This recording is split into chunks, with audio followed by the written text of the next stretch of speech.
Muy buenas tardes, queridos Radio Escucha de Radio Portales. Estamos en la edición de jueves 14 de mayo, mes del mar, mes de las glorias navales. Reinaldo Reini, que quien les habla, junto a Cristian Fuente, les saludan cordialmente, le dan la más cariñosa bienvenida y los invitan a permanecer con nosotros para escuchar a un invitado de lujo, el académico, historiador, analista político nacional e internacional y amigo de nuestra casa, profesor Fernando Wilson. Muy buenas tardes, Fernando. Eh, Por Buenas favor, muchas tardes, gracias. Cristian. ¿Qué Hola, tal? hola, ¿cómo están? Muy buenas tardes. Sí. Aprovechamos de darle los saludos y agradecimientos también a nuestros colaboradores, don Luis Salinas, don Gerardo Terán y Marco Leblanc, que hacen posible que este programa llegue hacia ustedes. Bueno, gracias por aceptar nuestra invitación, Fernando. Este es un Por mes favor. muy especial para Chile, no solo por lo que está aconteciendo, ¿no es cierto? En lo político, viene la cuenta presidencial a fin de mes, etcétera, la primera cuenta del presidente Kast, pero este mes y en particular la figura de Prat tiene un significado profundo para todos los chilenos y lo podemos ejemplificar con lo que le pasó al alcalde Alessandri de Zapallar, ¿no es cierto? Claro. Que en un malentendido concepto de ahorrar, dado que su municipio era uno de los que más dinero había invertido en eventos y en actividades de ese tipo, bueno, se les ocurrió que suprimiendo las actividades del 21 de mayo se podía ahorrar dinero para esa comuna y el tsunami que le llegó encima fue tremendo. La solución primera no fue tampoco la más apropiada de postergar para después del 21 de mayo y lo está celebrando como la inmensa mayoría de Chile, en que Exacto. cada pueblo de Chile, hasta el pueblo más pequeño, más humilde, tiene una calle Prat y una estatua de Lero. Entonces, indudablemente, el significado de Prat creo que trasciende mucho más Ujú. allá de la mera chilenidad. En tu opinión, Fernando, ¿qué representa para Chile la figura de Arturo Prat? A ver, primero hay que recordar que Prat es uno de los pocos héroes únicos, no binarios que tenemos en Chile. Normalmente todas las figuras heroicas tienen contrapuntos. El ejemplo más clásico es Carrera y O'Higgins.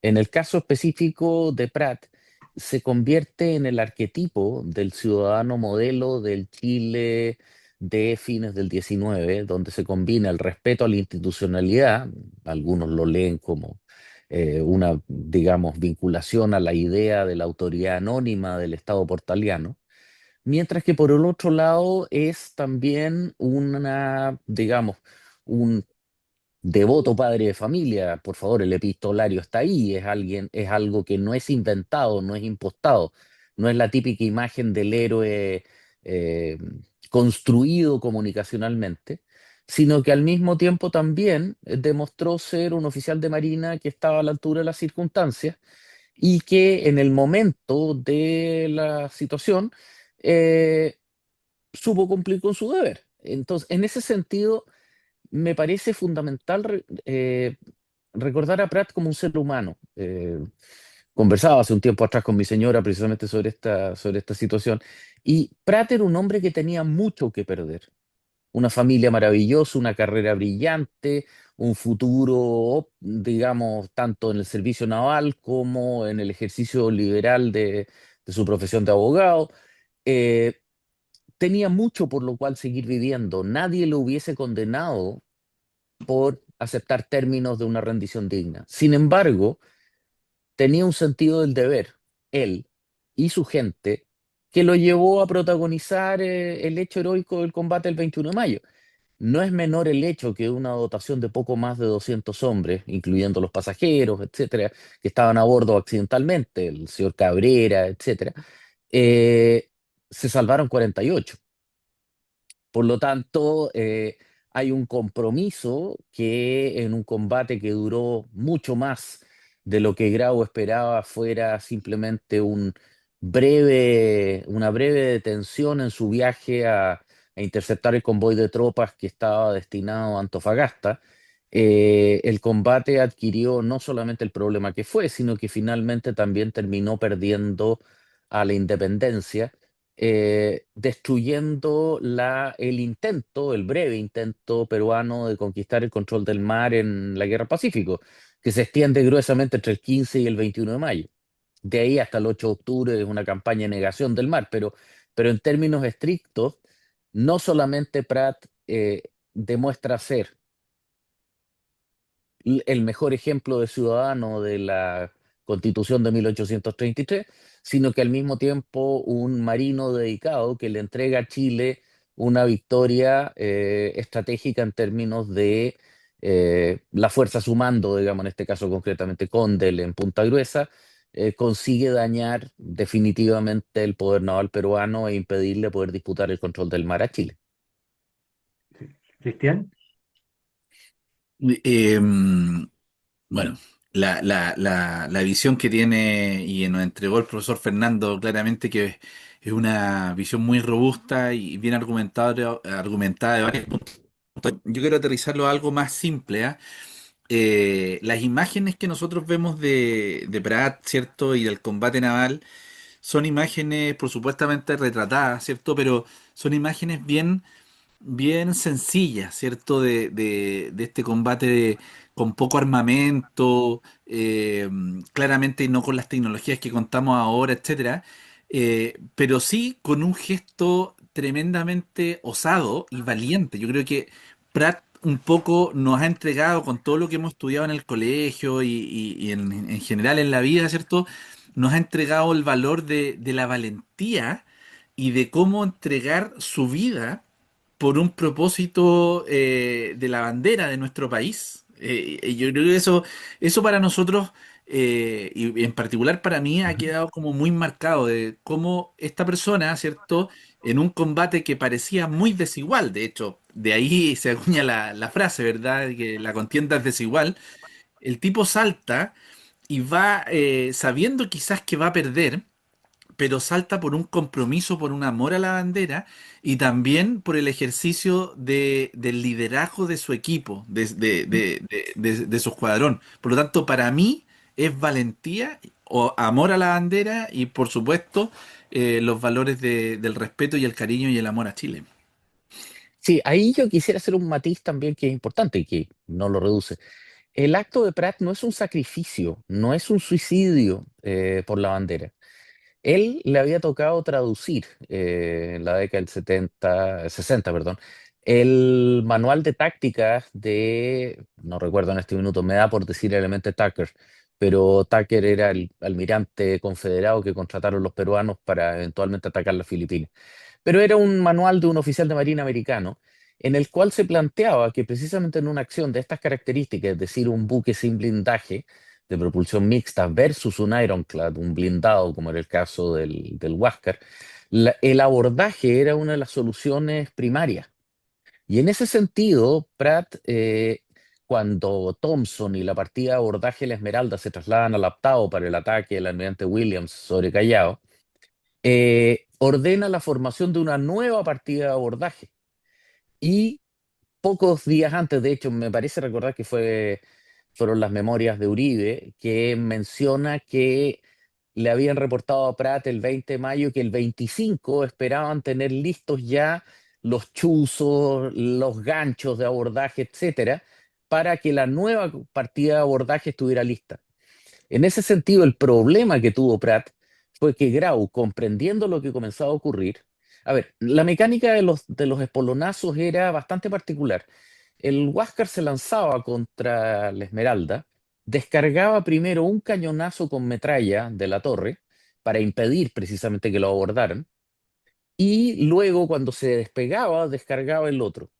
Cuando ve que saltan a bordo Prat y Aldea, Grau da inmediatamente la orden de atrás e impide que, mientras están disparando los cañones de 300 libras del Huáscar, que el grito del abordaje sea escuchado.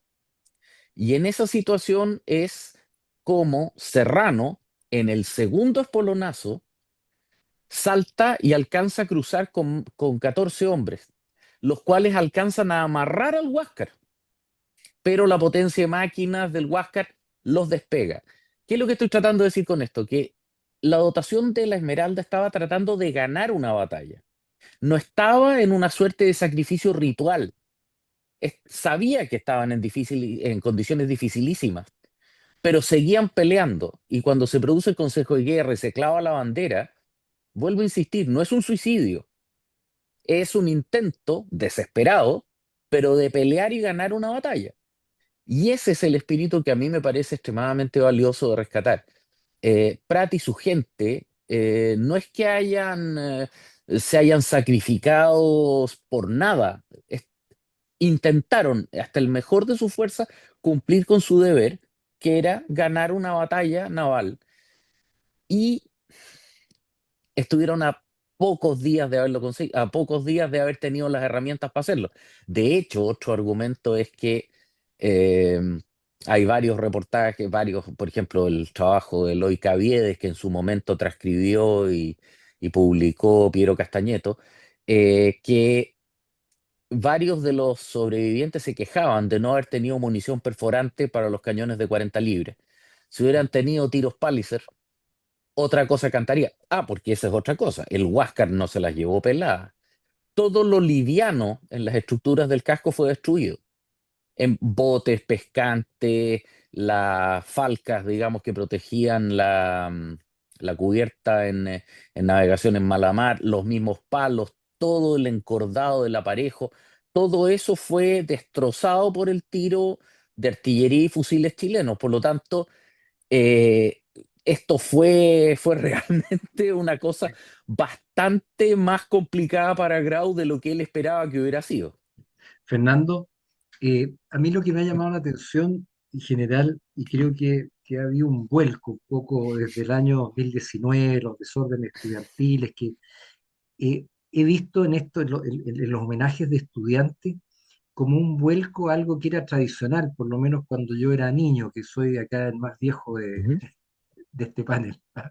Eh, He visto desfiles y con mucho orgullo cuando uno ve que normalmente los jóvenes son criticados por los desórdenes estudiantiles, lo que pasa con los overoles blancos en Santiago, y ve las bandas de guerra, cómo marchan, cómo los jóvenes se visten que da gusto verlos, cómo desfilan. Y por otra parte, eso es lo nacional. Y por otra parte, cuando uno ve cómo es recordado Pratt, ¿no es cierto?, en la Escuela Naval Japonesa, con los bustos de Togo, Nelson y Pratt, como los héroes navales máximos. ujú, Eh, eh, el mensaje final que envía el almirante Lutyens a bordo del Bismarck, ¿no es cierto?, el que él hace recuerdos y le informa al alto mando alemán de que lo que viene es inevitable porque sabía que estaba ya absolutamente acorralado, y él rinde su vida porque él había estado en Chile y había escuchado de la gesta de Prat. Y él de alguna manera en ese mensaje hace mención a que ese recuerdo de su niñez, digamos, que había leído eso, eh, de alguna ujú, manera iba a significar la tragedia o el heroísmo que él demuestra junto con ujú. todos sus marinos, murieron más de 2000 en el hundimiento del Bismarck. Ese A ver, ejemplo importante que es. sí, a ver, un matiz ahí, eso sí. Lutyens pasó como comandante del crucero Karlsruhe en el año, si no me equivoco, 36 o 37, que era el crucero de instrucción. El propio Ya. Lutyens, perdón, Brinkmann y bueno, varios de los oficiales del Bismarck también habían pasado en cargos o en posiciones similares. Lamentablemente el mensaje que usted alude es apócrifo, no hay una referencia a Pratt en No, ese no hay mensaje en referencia, específico. pero Sí, tiene no, algo que hay ver. hay un resonar en eso y lo que sí es cierto es que hay mucho contacto y hubo durante la Primera y Segunda Guerra Mundiales en el sentido de que, por ejemplo, la visita de von Spee después del combate Coronel o posteriormente la presencia de los marinos, los sobrevivientes de la dotación del Dresden, que se internan en la isla Quiriquina y que pasan, bueno, muchos de ellos de hecho se quedan en Chile. Y ahí el teniente Canaris, que luego será el director de inteligencia estratégica alemana durante la Segunda Guerra Mundial, inteligencia, el servicio del Abwehr, porque Alemania tenía varios grupos de inteligencia funcionando a la vez. bueno, generaban una mirada, generaban una estructura y una perspectiva en la cual efectivamente había un recuerdo. Lamentablemente, porque, a ver, esto es un fenómeno que yo nunca he logrado entender.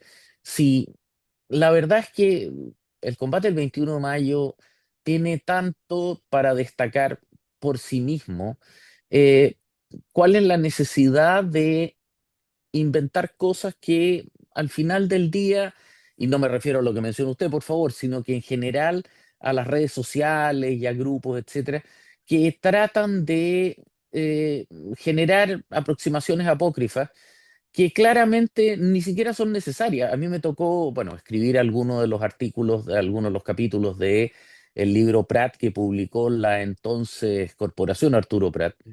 Y cuando uno investiga a la persona, uno ve que al final del día, bueno, como dicen los gringos, uno está comprando el Pratt que fue. No tenía dobleces, no tenía dobles personalidades, no tenía una vida escondida, no tenía una segunda dimensión. Era una persona decente a carta cabal. Y me parece que eso ya lo refleja de cuerpo entero y es lo más importante, como una persona normal, cumpliendo su deber, a carta cabal, es capaz de hacer algo que ha determinado y que se ha convertido en un epígrafe, un elemento fundamental dentro de la organización institucional y valórica nacional hasta el día de hoy. Y ahí, bueno, vuelvo a conectar con el caso del alcalde Zapallar. Se trata de una persona joven que probablemente ha sido criado más bien en la era de la administración y todo, y claramente está teniendo un contacto con un Chile más profundo, más, digamos, de contenidos que van más allá de cuadrar la planilla Excel. Y el alcalde Alessandro Bascuñán, tuve la oportunidad de conocer a su madre hace mucho tiempo atrás como alumna y también como ayudante en la Universidad Adolfo Ibáñez. eh, Claramente se trata de un chiquillo joven que estudió alguna disciplina práctica y que, bueno, ahora está comenzando a comprender que hay cosas que en Chile, con las cuales en Chile no se juega, y una de las cuales es Prat. Y por favor, quisiera conectarlo, si bien en un plano completamente distinto, a lo que fue el intento de ataque, recordarán ustedes, de esta cáfila de bárbaros con el famoso perro Matapacos, que trataron de atacar la cripta a los héroes en la Plaza Sotomayor pocos días antes del inicio del Festival de Viña, cuando se produjo el ataque al Hotel O'Higgins, etcétera, y donde una marinero, digamos, me parece recordar una cabo, pero no tengo, tenía 11, ni siquiera con equipo antimotines, ni mucho menos, y con su ayudante, se paró frente a la turba y logró, salvo un par de huevos que le lanzaron a la cripta, logró echarlos hacia atrás, digamos. Y eso en momentos particularmente crispados, álgidos, difíciles. Ese tipo, o sea, perdón, pero si eso no es el ejemplo de Pratt en primera persona singular, ¿qué más puede ser? Cristian, Sí, mira, yo tengo otro antecedente con respecto a Zapallar. Bueno, efectivamente hay algo deslizó Reinaldo respecto a que Contraloría emitió un informe de respecto a cuánto se Ujú. gastaban los municipios en las actividades, ¿ya? Y justamente, bueno, uno de los municipios que salió indicado ahí fue el municipio de Zapallar, pero por otro tipo de actividades, no por el tema del desfile. Y bueno, yo indagué y efectivamente el monto y el costo de hacer un desfile fue el tema de este. Pero ¿por qué? Alguien pensaría por qué un costo alto tiene un desfile de las glorias navales. Porque Siento que los efectivamente buses, cosas de ese contratan estilo. buses, contratan cóctel, contratan carpa, amplificación, etcétera. Claro, son costos muy elevados y efectivamente esos recursos debiesen destinarse a otros objetivos más sociales, pero eso no quita que con pocos recursos se pueda hacer desfiles. Y efectivamente encontraron la fórmula en el municipio para realizar el homenaje a las glorias navales con un costo mucho menor al que acostumbraban a hacerlo. Y yo creo que eso pasó solamente por un tema de gestión, un cambio de mirada, algo más austero, pero efectivamente se Ujú. mantenga esta tradición republicana que nos hace tremendamente bien como país. Absolutamente, y ahí es, perdón, pero el día que dejemos de celebrar el 21 de mayo y el 18 de septiembre, entonces Claro, para qué tenemos municipio? Pues, o sea, con todo el Claro. respeto al caso, pero si es para eso, se lo entregamos a, no sé, a alguna ONG de caridad. claro. Pero, o sea, ¿de qué se trata ser Chile si no vamos a estar celebrando las fiestas patrias o los íconos históricos que nos constituyen como nación? Pues, entonces, Así es. bueno, no sé, ahí de alguna manera los cuidados del sacristán a veces matan al cura, y en Mm. este caso este afán de ahorro, que es altamente comendable, por favor, pero convengamos que sería quizás bastante más prudente ahorrar en patrocinio a festivales de cine pornográfico o estupideces asociadas, antes que estar ahorrando en el desfile el 21 de mayo. O sea, no sé. Aquí estoy hablando más bien como simple ciudadano que como profesor de historia, pero bueno, uno ya se está poniendo viejo y se pone, Pero, digamos, profesor, o sea, perfectamente se pueden poner toldos, por no carpas supuesto, grandes, evitemos el cóctel ABC1, ¿cierto? Y hagamos cosas más austeras, pero pero por tengamos lo que supuesto. corresponde, Ahora, exacto. con todo el respeto del caso, Zapallar no es un municipio precisamente pobre. No, No, deben haber O buenas sea, condiciones. Un error mm, político, una falta de olfato político, yo creo, exacto. de no sopesar las consecuencias de algo que es claro, como decías tú, se meten a una planilla Excel y ven dónde se puede ahorrar, pero hay que sacar una segunda y una tercera derivada de todas esas decisiones. pero evidente. O sea, Y lo no, otro no, que yo quería comentar, el 21 de mayo también es el Día del Abogado. eh, y el, exactamente. Y el hecho de que Arturo Prat habría sido, creo que, el primer oficial que, aparte de su carrera profesional como oficial de Marina, quiso estudiar algo adicional, ¿no es cierto?, que a él le entregaba valor, ¿no es cierto?, que además ese valor lo podía entregar al servicio naval, lo hizo llevar a estudiar leyes con un sacrificio importante de tiempo, de recursos, etcétera. Él además hacía clases en una escuela para adultos nocturna. La Benjamin Franklin, exactamente. Entonces, todo eso es lo que lleva en este libro que comentábamos antes de comenzar, ¿no es cierto?, de William Seiter, Pratt, un santo secular por lo que significa. Exacto. Bueno, estamos llegando a la mitad de Pero nuestro programa, sí. ya vamos a Ujú, volver, no nos dejen, como hoy día no nos está acompañando Marisol en este minuto, ujú. eh, voy a elegir una canción que a los marinos nos encanta, que es Valparaíso de mi amor. Así que no nos deje, ya regresamos, estamos con el profesor Fernando Wilson. No, lo que conversábamos hace algunos momentos en off precisamente es un detalle interesante que es precisamente el motivo de los estudios de derecho por parte de Pratt. Bueno, primero que nada hay que recordar que el curso de leyes no era presencial, y por lo tanto Pratt, que le tocaba durante la década del 70 pasar prolongados periodos destacado en Mejillones, en Iquique, como buque de estación, defendiendo intereses chilenos en la zona, aprovechaba de estudiar, leer y luego rendía sus exámenes cuando volvía a Valparaíso. Mm. Ahora, la razón de estudiar Derecho es que en la Armada comenzaba a aparecer lo que hoy día, lo que posteriormente serían las especialidades. Y en ese sentido, es muy interesante recordar que la comandancia en jefe de la Armada estaba físicamente confundida con la Intendencia de Valparaíso. Eso continuaría hasta incluso después de la Guerra Civil del 91. Y por lo tanto,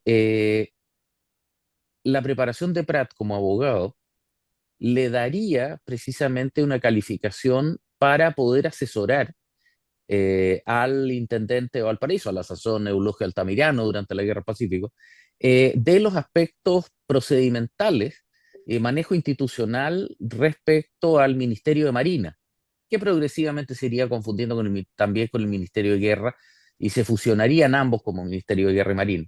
Pero mientras digamos, Jorge Montt se especializaba en artillería, eh, digamos, y así, tantos otros, digamos, el caso de Pratt ya demostraba el reconocimiento a claramente su prestigio y su posicionamiento. Y en esa situación, También es fundamental recordar su misión al Río de la Plata, que también trabajó también Diego Lascano y Piero Castañeto en su libro Prata, Agente Secreto en el Plata.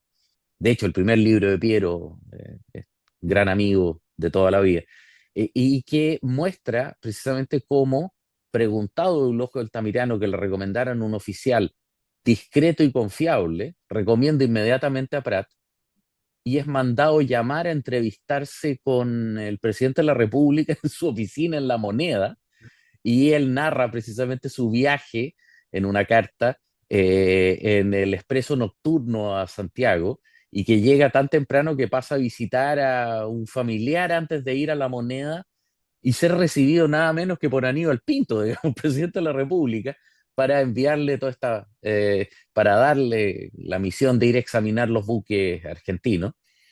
Y de la misma manera, bueno, tenemos luego que él rinde con cuidadoso detalle, hasta el último centavo de los viáticos que no había gastado, los cuales devuelve, demostrando nuevamente el carácter de absoluta honestidad, carta cabal que Pratt tiene y desarrolla. Pero vuelvo a insistir, es un ser humano que toma estas decisiones pese a todas las falencias que tiene un hombre, digamos. Entonces, en ese esquema, cuando se lo convierte en un héroe de cartón, todas estas manifestaciones de humanidad, se pierden. Y a mi entender, le reducen el valor de la decisión que toma de, saltar al abordaje. Así es.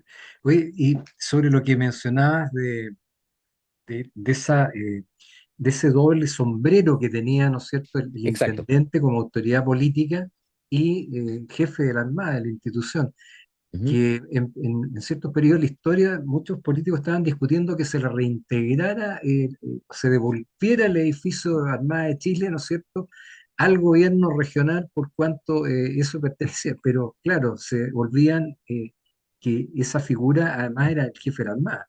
Entonces, Exacto. Es decir, y me atrevería a decir que había más personal, orientado a la administración de la Armada, sobre todo después de la toma de posesión del Estrecho, que personal del propio ministerio, o sea, de la propia intendencia. Ahora, todo esto viene de la década del 30-40, en los cuales en distintos momentos José Ignacio Centeno va a ocupar distintos cargos, intendente de Valparaíso, ministro de Comercio, etcétera, en lo que se configura como un aspecto fascinante de la historia porteña, que es la construcción del nodo comercial y del nodo de conexión marítima que era Valparaíso. Está esa famosa foto donde se ve la bolsa de valores, los almacenes francos, etcétera, y aparece también el muelle pasajeros, que digamos era el aeropuerto de Chile. Si se quería llegar a Chile, había que llegar a Valparaíso y entrar por ese muelle que luego pasaba por un arco de la Bolsa de Valores antes de llegar a la Plaza Sotomayor.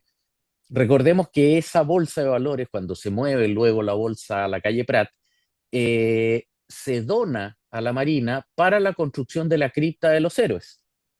Y es la razón por la que esta pudo ser defendida durante el estallido social, por cuanto es un sitio y un monumento que está confiado a la cautela de la Marina, situación que no es compartida trágicamente por el ejército respecto al monumento al general Baquedano, lo que le impidió actuar en defensa no solamente de la estatua, sino que de los restos mortales del soldado desconocido que estaban a sus pies, y que no les puedo negar que durante todo el estallido social yo temía que alguien se fuera a dar cuenta de lo que había ahí y que hubiesen terminado profanando su tumba. Gracias a Dios no ocurrió. Y bueno, no les puedo negar que de la misma manera que soy un fiel partidario del retorno de la estatua, tengo mis dudas respecto a, ¿sí? perdón, Sí. tengo mis dudas respecto a si es que es conveniente o prudente, llevar a los restos del soldado desconocido nuevamente a esa zona, a menos que sean protegidos, digamos, de una manera superlativa, considerando el eventual intento de retorno de los bárbaros digamos, a la plaza Baquedano. Cristian, Me parece tremendamente interesante y mientras el profesor hablaba me imaginaba escenas. Yo no sé qué tan incorporado tenemos toda esta información y toda esta historia en las aulas, en los colegios.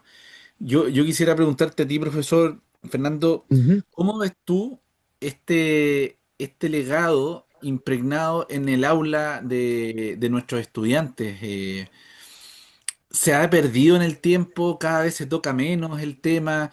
¿Se desarrolla de una manera inadecuada quizás? ¿Cuál es tu visión respecto a la entrega de la información en los planes educacionales de la historia de Prat? A ver, el problema que tenemos es más bien de planificación. Teóricamente, desde la reforma educacional de 1996, eh, se supone que los colegios consideran el programa provisto por el ministerio como contenidos mínimos y por lo tanto tienen la libertad de poder enseñar eh, lo que quieran, siempre y cuando esté aprobado por el ministerio, de ahí hacia arriba.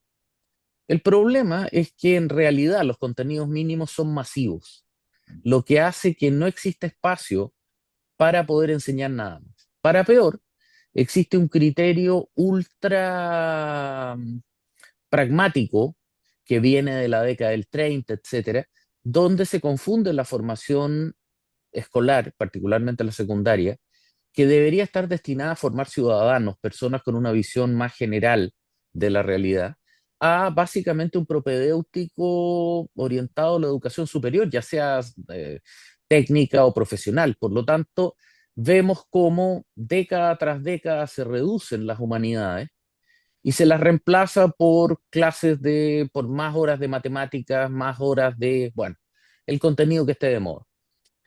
Recordemos que hoy día ya no hay contenidos de historia en tercero y cuarto medio. Todo está orientado a esta prueba objetiva que es la PAES, o como se llame la sopa de letras de este año, perdiendo precisamente el sentido del valor de poder estudiar y reflexionar la historia. Y ahí hay un elemento que es fundamental. La historia no puede enseñársela como doctrina.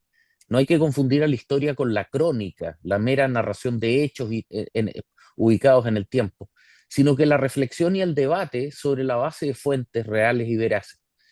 En esa situación, es, además ahí hay un valor transversal en términos de contenidos transversales de desarrollar pensamiento crítico, habilidades de reflexión, lenguaje. Bueno, no puedo, ustedes podrán comprender todo lo que se puede hacer a continuación en eso.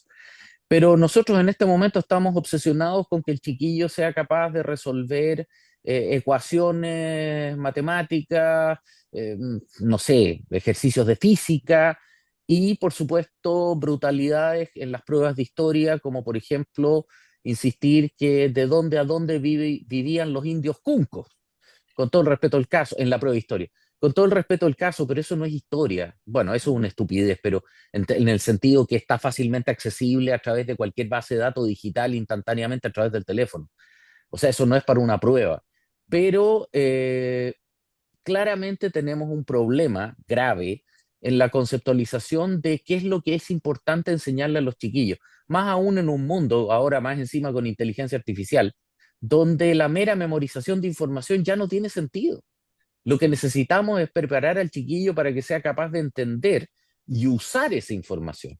Y ahí es donde el valor de los héroes y de los que construyeron nuestras instituciones se vuelve fundamental, porque son las guías para chiquillos que pueden caer muy fácilmente en visiones nihilistas, radicales, etcétera, buscando sentidos que no encuentran a través de los viejos procesos.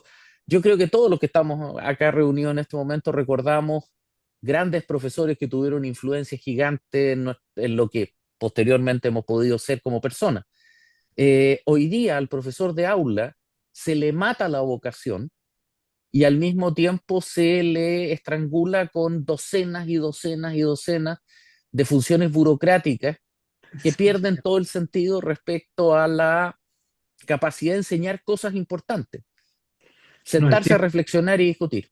claro, el tiempo que gastan los directores, rectores, etcétera, profesores, jefes de unidades en temas burocráticos es realmente tremendo.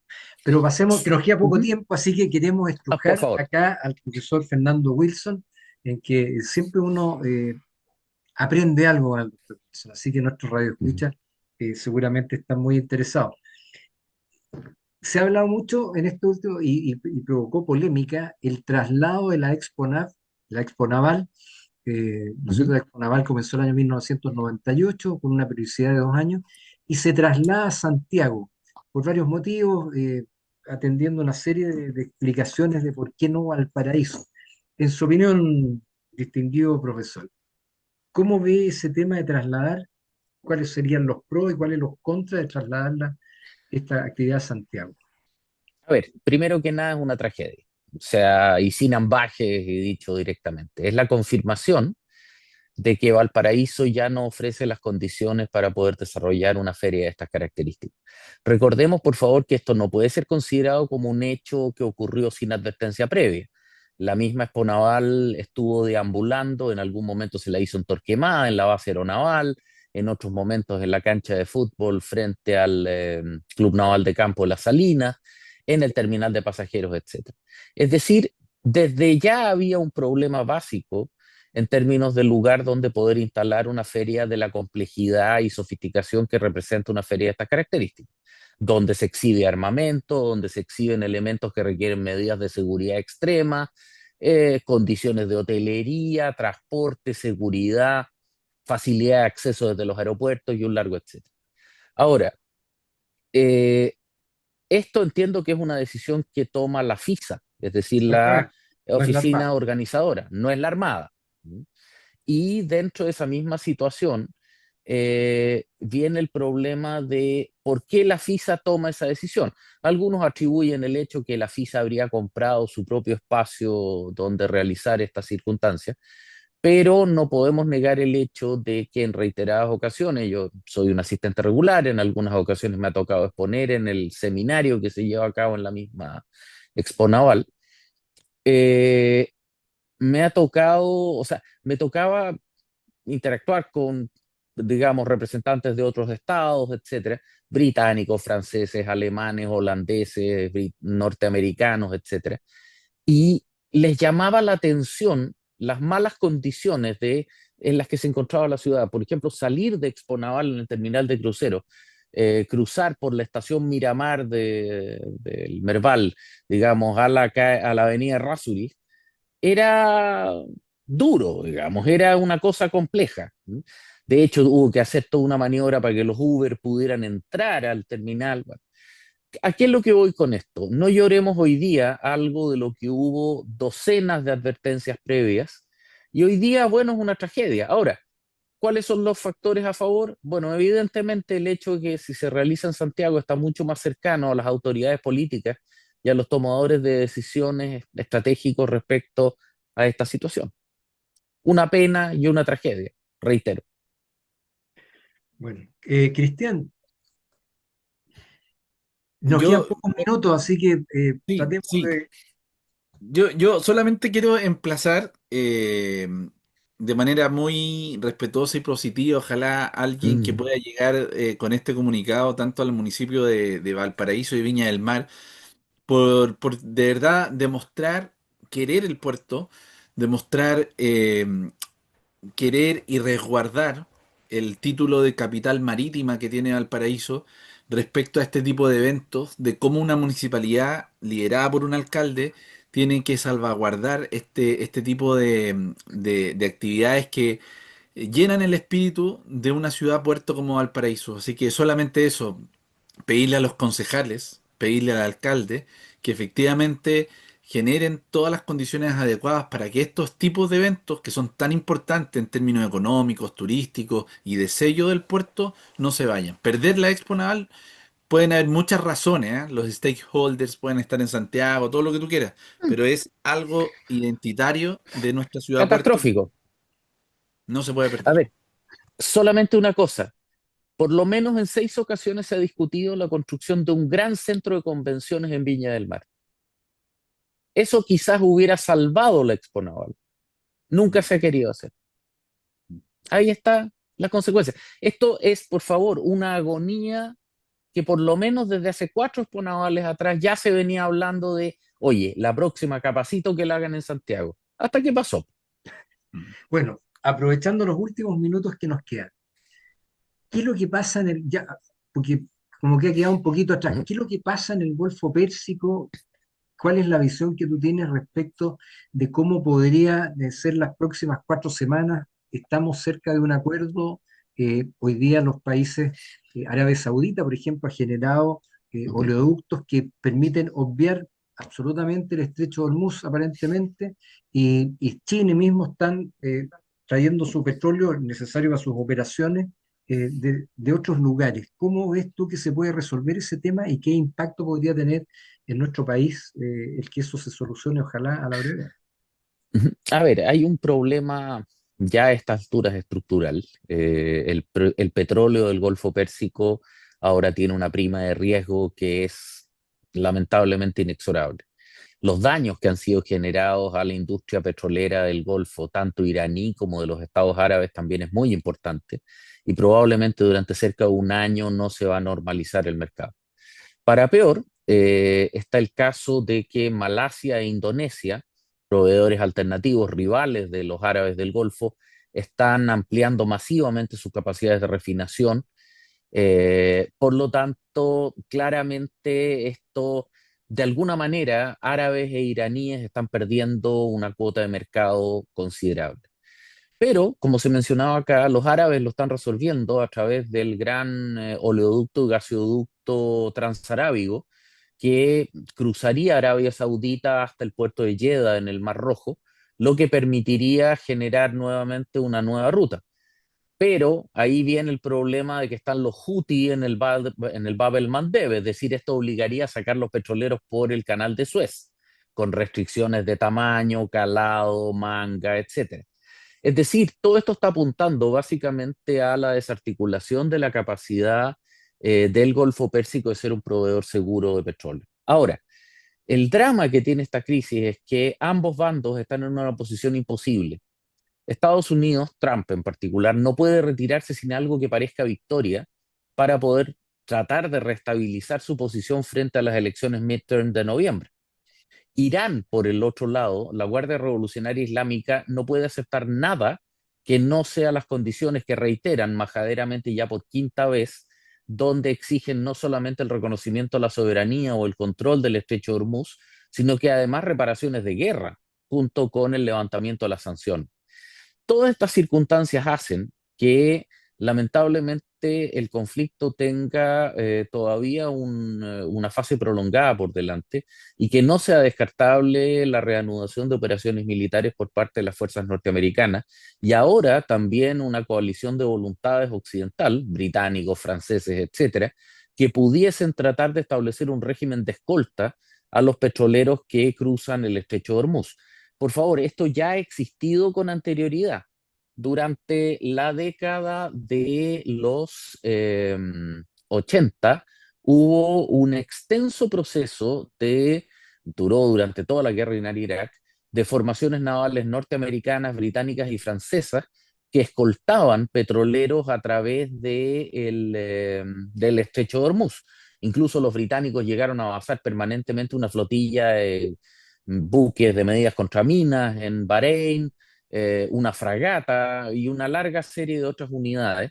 Los norteamericanos con una base en Kuwait, otra más también en Bahrein y Emiratos Árabes. Recordemos, hubo incidentes graves, el minado de la fragata Roberts, el impacto con misiles sobre la fragata Stark. Es decir, de alguna forma, todo lo que se está viviendo ahora ha existido antes. Lo que pasa es que hoy día no existen las voluntades para implementar un proceso serio de garantía de salida del petróleo.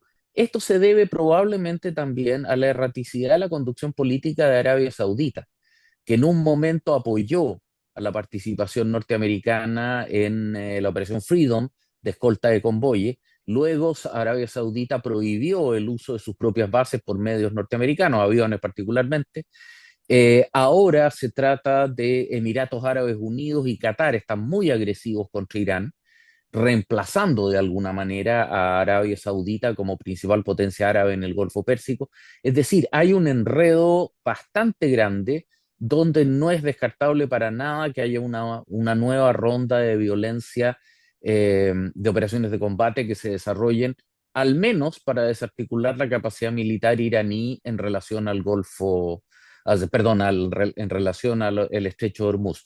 Neutralización que no va a poder ser permanente bajo ningún punto de vista, pero que por lo menos va a reducir la capacidad de atacar el tráfico mercante. Bueno, eso significa entonces que esperemos un largo periodo con el petróleo a precio, Exactamente. con los impactos que tiene en el transporte, en toda la logística en general, la producción, etcétera. No, es Por tremendo.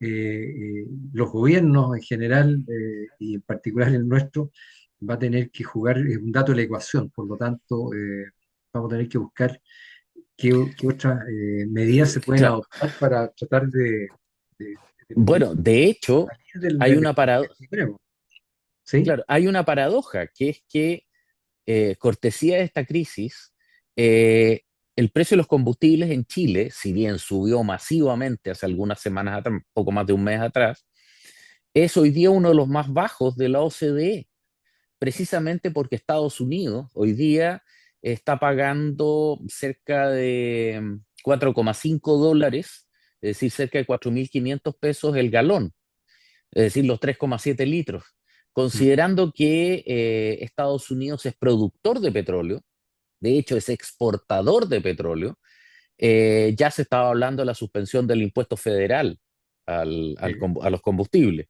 Por lo tanto, ciertamente, digamos, mal de muchos, consuelo de tontos, pero en este momento la situación chilena, por dramática que sea, no es la peor de lo que puede ser visto a nivel global en el mundo occidental industrializado o postindustrial.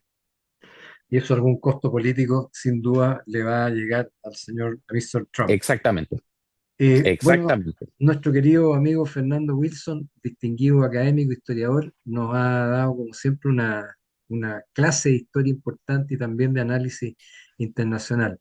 Así es que bueno, en este mes de las glorias navales, el jueves siguiente va a ser 21 de mayo, así que probablemente no vamos a estar en el aire. Un saludo tremendo para la Armada, para los abogados también, que celebran el 21 de mayo, el día de su profesión. Y bueno, y esperamos dentro de unas semanas más, un meses, nuevamente conversar, Fernando, contigo para que nos ilustre lo que Por esté favor, pasando en ese minuto. Así que te agradecemos la a la presencia. disposición de ustedes y cuando lo estimen pertinente, por favor. Cristian, Ningún problema. te dejamos el micrófono para despedir. No, agradecer como siempre al profesor, muy ilustrativo, muy informativo también y por supuesto nos llama a descubrir y averiguar más sobre el gran personaje que significa Prat para nosotros. Y nada, pues desearles a todos que tengan una excelente semana. Probablemente nos encontremos con una semana después de fase, ¿verdad? Pero se nos viene un mes de mayo muy entretenido, muy intenso y espero comentarles novedades sobre el Consejo Regional que tenemos asignación de recursos, tenemos muy buenas noticias para este mes de mayo para toda la región, así que espero contarles novedades cuando nos reunamos nuevamente en este programa. Perfecto. Y bueno, Por favor. y invitar a todos los radioescuchas, vayan a los desfiles, desfilan los colegios, seguramente este fin de semana en muchas comunas de Chile van a haber desfiles de estudiantes, a vivir la chilenidad, a recordar el legado de nuestros héroes. Eh, y bueno, profesor, muchas gracias a nuestros Por radioescuchas favor. también, muchas gracias por seguirnos y nos veremos y nos escucharemos prontamente. Muy buenas tardes. Chau, chau. Buenas